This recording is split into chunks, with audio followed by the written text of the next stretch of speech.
Hello, ladies and gentlemen, and welcome back to Sarasota, Florida on the Next Gen Network's coverage of the club championships. I am Topher Davis, here with my partner, Jackson Kelsey. Hello, Ultimate World. I'd like to give a thanks to Elemental Technologies for encoding this game. Today we have Atlanta, Georgia's Chain taking on Seattle Sockeyes. Seattle Sockeye. An exciting match between the 3-seed Sockeye and the 6-seed Chain. This is the C pool of the tournament. Every team in this pool is 1-1 going into this round, which means if you win, you are on to the power pools. If you lose, you drop down to the bottom pools and get a much tougher road to bracket play. Yeah, both teams dropping their first game. Chain Lightning losing to GOAT, and Seattle Sockeye losing to Sub-Zero. Sub-Zero, that's right. Talking with both teams before, Chain felt like it was really the first time that they've had this whole group of guys together, playing together this whole season. And so they were kind of working out some kinks in that first game. In the second game, they played Sub-Zero, and they took half 8-2 and never really looked back. So they were really down on their offense the first game, but they really picked it up in that second game. Different story for Sockeye. Of course, they're missing their biggest deep threat, next-gen player, all-star athlete Matt Rader. Broke his arm at Northwest Regionals, so he will not be playing at all this tournament. Sockeye felt like they lost that first game against Sub-Zero. They just kind of threw it away. The D was getting breaks, but their O was trying to force it into small windows, trying to really force their throws. And then their second game against GOAT, it got so windy that it's really just a game of field position. And they just felt like they were in the right place at the right time and were able to win that game. So this game will be for a power pool position. Chain Lightning starting on defense. Byron Liu, Jake Spear, Frank Wooten. And the pull is off. Danny Karlinski with the disc, immediately going to Phil Murray. Phil Murray running it out, and what speed. That's efficient offense right there. Takes down a pull, finds Karlinski on the sideline. Karlinski sees that Murray's going deep. Phil Murray, one of the most exciting players to watch. Byron Liu just kind of let that one go. Phil Murray marked by Wooten. Karlinski puts it to where only Murray can get it. No problem for Phil Murray. He runs that down easily. Sockeye takes the lead 1-0.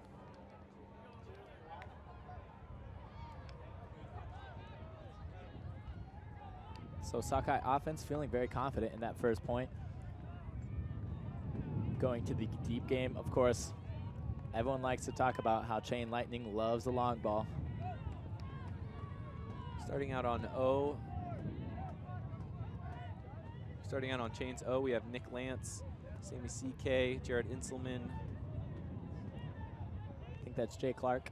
Jay Clark, Greg Swanson, Dylan Tennell, and Mark Poole. Gonna look at Nick Lance and Greg Swanson will be doing a lot of the handling. Dylan Tennell will also be doing a lot of throws, mostly the deep shots. Be looking for Sammy CK streaking deep, also Jay Clark.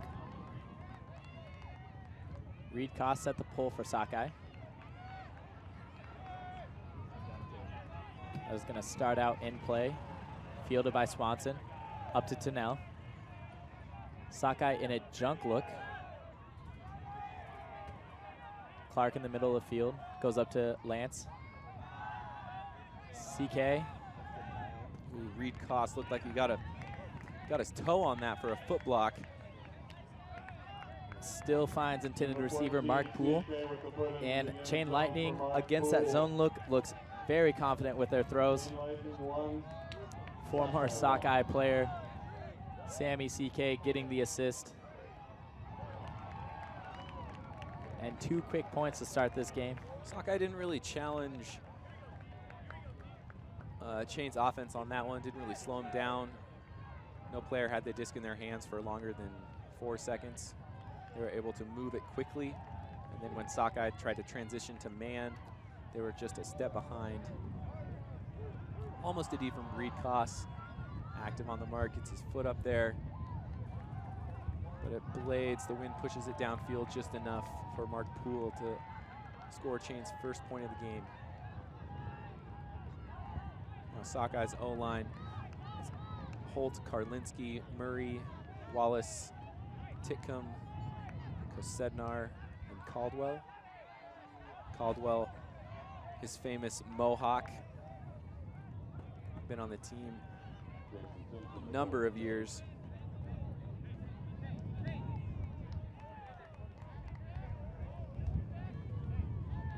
Jason Simpson, another veteran player, set to pull for Chain Lightning. He's been at this club tournament a long time. Simpson has actually been with Chain as long as it's been around. 14 years. Sockeye with the disc. Karlinski in the center of the field. Caldwell streaking deep. Gets it to Murray. Murray takes the dump to Kosednar. Murray. Karlinski is upline. Karlinski setting it out in front of Chris Kosednar. And Chris Kosednar gets on the board, putting Sockeye up 2-1. Lots of confidence here from Sockeye. They're not really slowing down with their throws. They got a little stagnant there with Murray in the middle of the field after that first cut, but then he looked to his dump for Karlinski. Karlinski, his second completed huck, second assist of the game. Kosednar with a goal. I think the Fish are bringing their A game here. Not showing any signs of a slow start for Sub-Zero. Field position game that can really wear you out mentally when you just have to punt and you're always told to don't turn it over, don't turn it over. But when it's so windy, you almost have to turn it over because you have to get it down the field, and it's very difficult to move it the whole 70 yards, especially if you're going into the wind. O-line for Chain doesn't change at all. We have Inselman, Tunnell, Lance, Swanson, Clark, Poole. Excuse me, it does change. There's Asa Wilson, one of the fastest men in all of Ultimate. Asa out of UC Santa Barbara.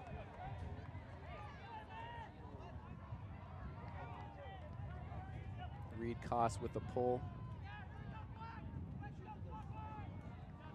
Inselman centers to Swanson. Middle of the field marked by Simon Montague. Swanson fires it over to Inselman. Inselman putting it deep to Wilson. Reed Koss is there, but can't close the ground. Inselman, a pinpoint throw to the very, very fast Asa Wilson. Gonna be seeing him streak a lot this game.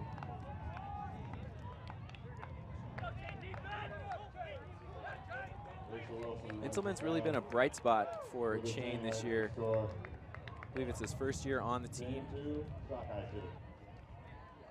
Yeah, he's really adding a lot to their handler side. I think it allows players like Nick Lance to be able to push upfield and be kind of that 3 spot where they're a cutter, but they're still dangerous with their throws. Same with Dylan Tunnell, another big player where if he can get upfield and come back to the disc from a cutter position, he's very dangerous with the long throw, with a lot of space in front of him. And both teams' offenses looking very smooth. No turnovers so far in this game. D-line for Chain. We have Spear, Frank Wooten, Robert Runner, Elliot Erickson, David Berendez, Nick Lance, and Jolien Dahl. Nick Lance set to pull for Chain. The 2012 Callahan Award winner. 2-year player on the Next Gen Tour. There's it inside out. Kosednar takes it down. Over to Karlinski, marked by Spear. Wallace cutting in the lane. Now Castine with it. Fires upfield to Murray. Karlinski wide open deep. Caldwell throws it to him. Karlinski adding to his stats, 2 assists, 1 goal. Sockeye takes the lead, 3-2. A near D there from Spear.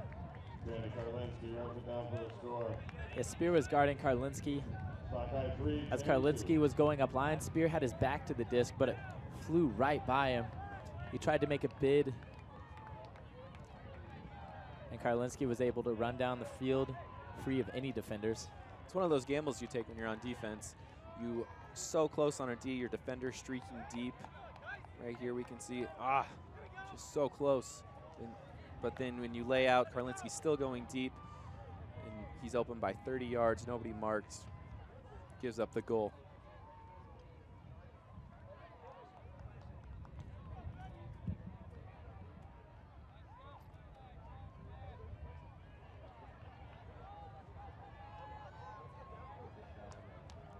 D-line for Sockeye. Reed Koss, Eddie Feely, Sam Harkness, Tyler Kinley, Joe Sefton, Simon Montague, and Frank Barrich.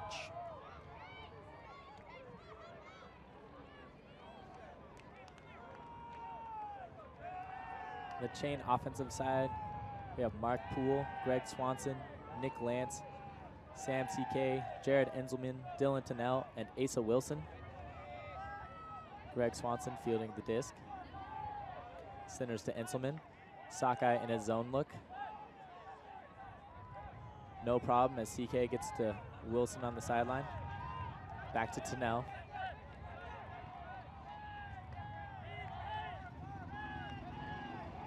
Sockeye still in a junk look. It seems they're man on the handlers as Swanson has the disc. Near the flick sideline, centers it to Lance. Swings it all the way around to Enselman.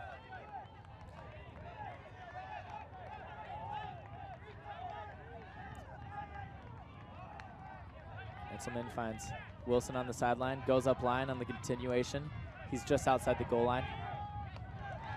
And reaches past a diving Tyler Kinley to find Dylan Tennell for the goal, ties it at 3s. Kinley's a little undermatched there. Enselman has about 6 inches on his reach. He was able to just put it out past the diving Kinley to find Dylan Tennell for the goal. Very clean game earlier in this game. 6 points, 0 turns. Yeah, but you gotta hand it to Sockeye's defense. That was the longest time an offense had been on the field so far. Their junk look was really slowing down that quick moving long ball offense that Chain likes. It was some weird mix between and zone. So I think poachy man of some sort. You poach the lanes, head on a swivel, lots of communication, sidelines talking to you a lot. Yeah, you got one going deep. I got you under, lots of switches. D-line here for Chain. Will Lockey. Sam Gaynor. Frank Wooten. Andrew Hollingsworth, David Berendez, Nicky Spiva, and Monforti, excuse me. Nicky Spiva, normally number 36, wearing number 10. Tyler Conger's number. Tyler Conger is injured. It's a hamstring injury. So Sockeye with the disc. Castine with it in the middle of the field. Marked by Nicky Spiva. And these guys are running hard. Watch the matchup of Spencer Wallace and Will Lockey. There's the first turn of the game. Nate Castine was a little too far for Titcomb. Now Frito with it, marked by Karlinski. Finds Spiva. Spiva, not wasting any time, puts it up to Sam Gaynor. Gaynor brings it down over Mike Caldwell. Goes up left-handed. Great grab by Sam Gaynor, and huge play for Chain, putting them up a break, taking advantage of the first turn of the game. That's what Chain wants. They want to push the disc deep. They believe they have the athletes to hang with anybody. There's Nicky Spiva. stands out on his pivot. Blades comes down, but Sam Gaynor just comes down with it. You can see Caldwell's a little frustrated. That throw almost came out a little wobbly. Caldwell right there. Can't bring it down. Gaynor's fired up. Shane gets the first break of the game. They take the lead 4-3. Yeah, if you were watching the last round stream, you saw the wind really pick up in the middle of that game. It was affecting everybody's throws out here on the fields. In this round, it seems to be a lot more calm. Much calmer, resulting in a lot faster paced game. We've only gone 13 minutes into this game and we already have 7 points. Last game, it took us about an hour to get 7 points. O-line for the Fish. Kosednar, Murray, Caldwell, Karlinski, Titcomb, Holt, and Rifkin. Holt brings it down, centers to Karlinski. Moves it over to Kosednar, over to Holt. Holt puts a low throw to Phil Murray. Throws it right to him instead of leading him. Murray dumps to Rifkin. Rifkin around to Titcomb, who scores, catches it past the diving Elliot Erickson. Elliot Erickson, player from Team USA. I believe he plays at Georgia Southern. He played at University of Georgia. University of Georgia? Yep. Erickson. Uh-huh. He's going to be a junior in college. He has a lot of respect on this Chain Lightning team on the D-line. He seems short, but he is quick and very explosive.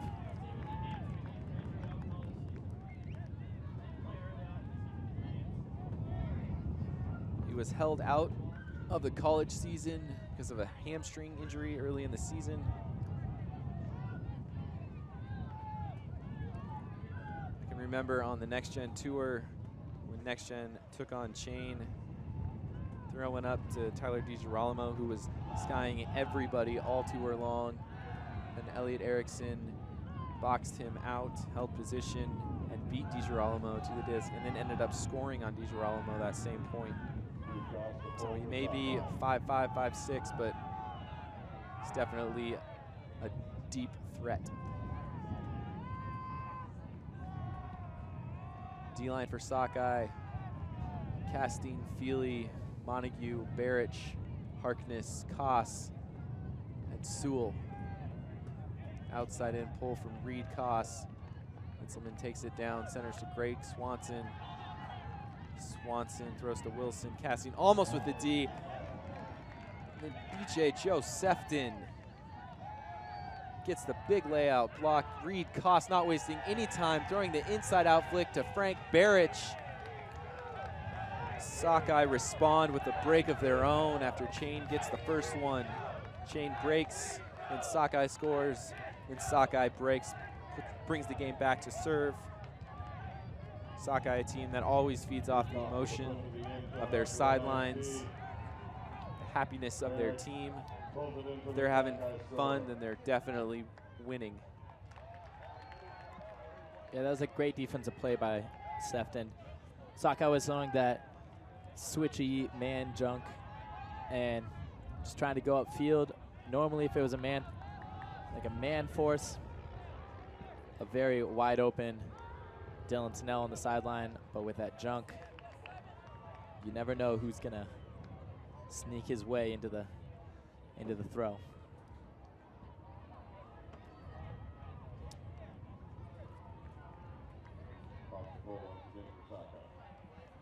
We have no subs in the D-line for Sockeye. O-line for Chain is Poole, Lance, Swanson, Sammy CK, Tennell, Inselman, and Wilson. That disc rolls out of bounds. Inselman will take it on the sideline, but an offsides is called. Offsides called On Seattle Sockeye. off the ball once again for Sockeye. So Reed Koss will get a second chance at that pull. I think he definitely wants to do that one over.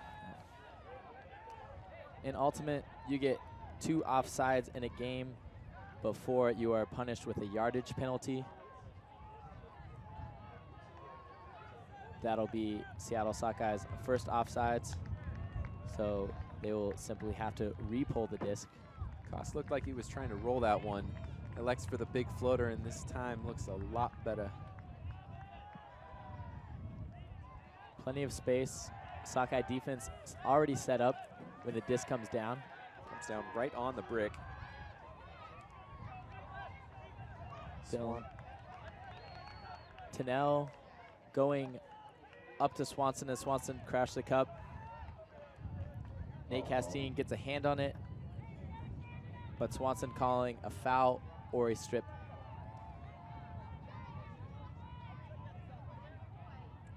That's pretty close. I don't think you could tell from our angle, observer rules. It was a foul. It's Swanson's disc. Sockeye looking like they're in a more traditional zone with a 3-man cup. Chain not wasting any time. Tennell on the sideline and trying to go all the way across the field to Mark Poole. Skip Sewell is there. Reed Koss picks up. Asa Wilson fouling Reed Koss on the mark. Skip was fired up after that D. He streaked down the field. He's now 50 yards deep of the disc. Seattle Sockeye, a chance to get a second break and to extend their lead to 2. Sefton with the disc. Gets it inside to Koss. Sewell. Unmarked now. Harkness on the sideline. Centers to Montague. Quick pass to Castine. Montague always creative with his throws. And that's going to be a travel called on Joe Sefton. No, excuse me, the disc is going to stay, so I believe that's a pick called. Disc is staying with Castine. Castine with the disc, Sam CK to set the mark. Castine on the sideline. Gets it to Sefton. Continuing up that backside sideline. Oh, Nick Lance with a big layout D on Barich's throw, but then Barich lays out and catches his own throw. Barrett with a good concentration brings the disc back. You don't see that every day. After the disc and calls Barich timeout. realizing the importance. Timeout Sockeye.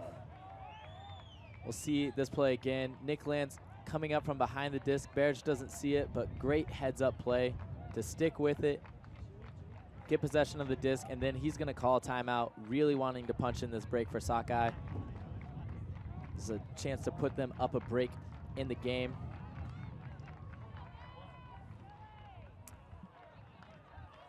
Give a chance to have them take the lead 6-4.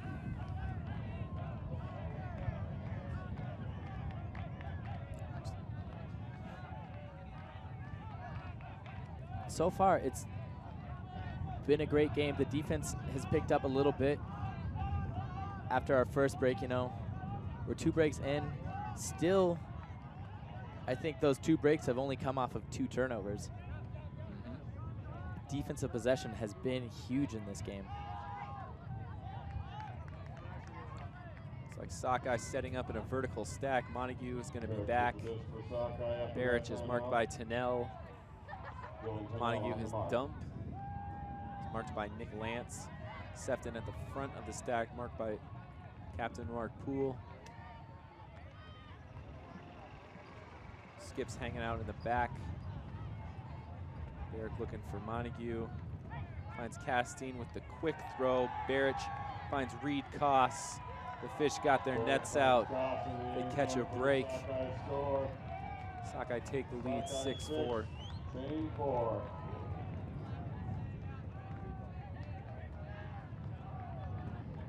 A lot of quick movement from the throwers, taking short passes. And chain defense doesn't know where to set up. You can see when Barich throws that throw to Castine. He's already cutting up line. And Dylan Tennell, his defender, kind of slows up and doesn't stay with him. He thinks that Barrich isn't going to clear out very fast, so he lets off the gas. And that allows Barrich to gain some space. Which then when he receives the pass back from Castine, he's left unmarked. It's much easier to find an open cutter when you're unmarked than it is with a mark.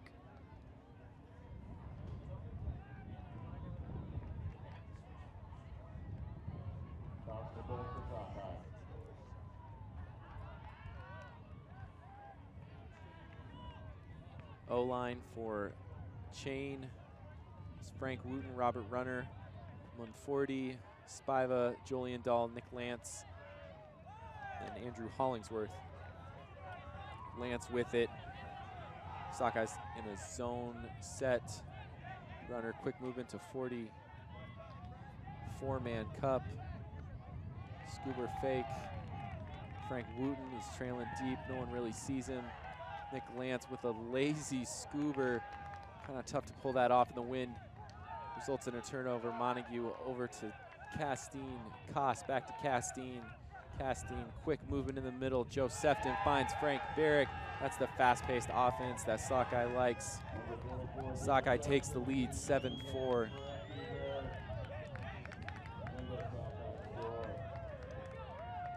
That's a really tough throw in this wind. That 20-yard scuba over. No, if there's no wind out here, that is Nick Lance's patented throw.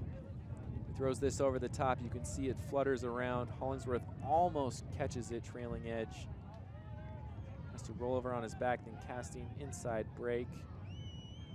Sockeye throwing very confidently here. They're hitting their spots. Robert Runner almost with the D. Chain Lightning is going to take a break to settle themselves down too. We're also going to take a quick break. We'll be back with you with the conclusion of the first half.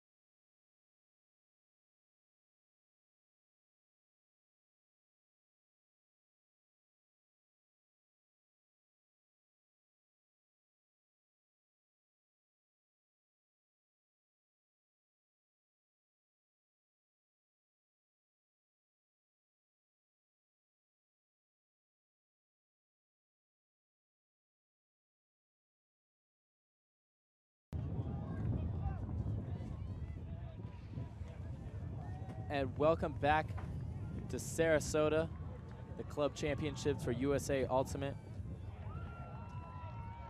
Still the last game of pool play. Seattle Sockeye taking on Chain Lightning. And the winner of this game will go onto the power pools. That guarantees at least pre-quarters in the championship bracket. Sockeye right now working on a 4-point run. Chain was able to break Sockeye for the first break of the game.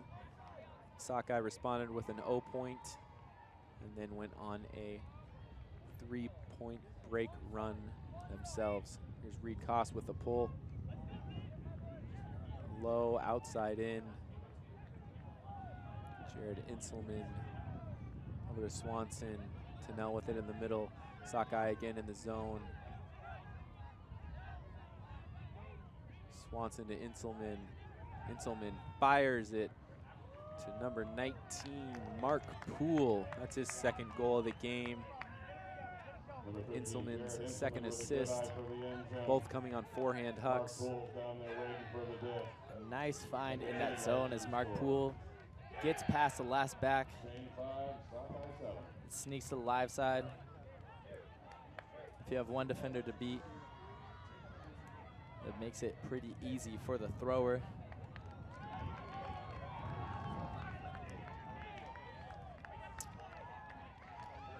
We'd like to take a moment again to thank our sponsors, Elemental Technologies, for encoding this video today and all of the videos from the Next Gen Network.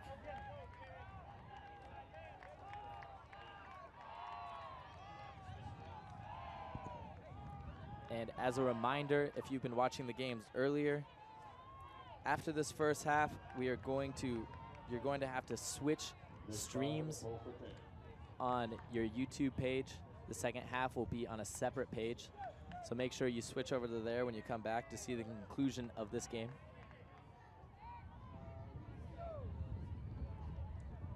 D-line for Chain, Erickson, Lou, Spear, Dahl, Frank Wooten, Spiva, Inselman. Chain Lightning defense facing a must-break situation where Sockeye is going to take this game into half. Karlinski takes it down, centers to Kosednar. That's Santa Cruz to Carlton. Kosednar, lefty backhand to Holt, marked by Inselman. Chain staying in a man set.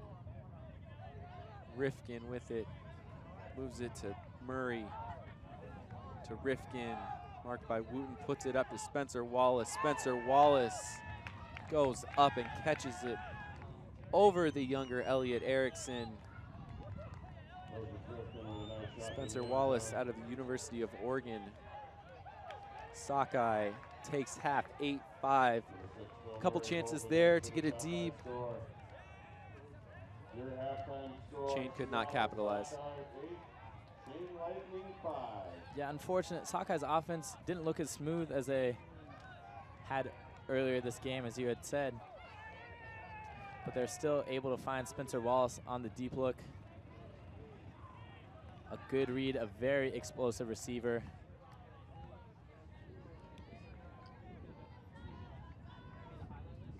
Sockeye looking very smooth so far in this first half.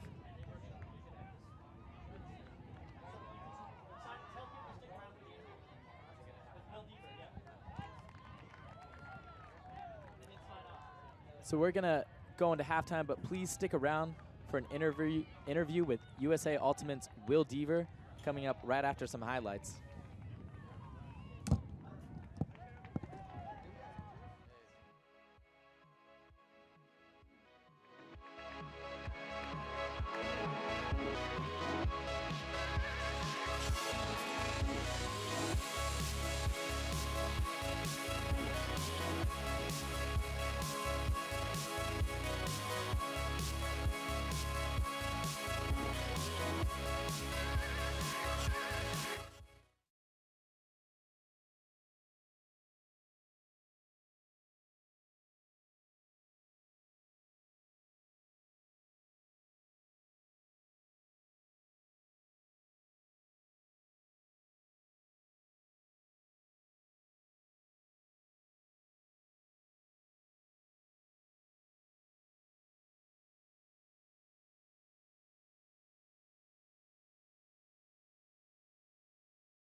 Hey, I'm Kyle Weisbrot. I'm here with Will Deaver, the Managing Director of Competition and Athletic Programs. We want to sit down with Will. Thanks for coming. And talk to him a little bit about the USA Club restructuring that's been going on over the last week. Big announcements this week. Just tell us, kind of set the stage for us. Tell us kind of what those changes are and how they came to be.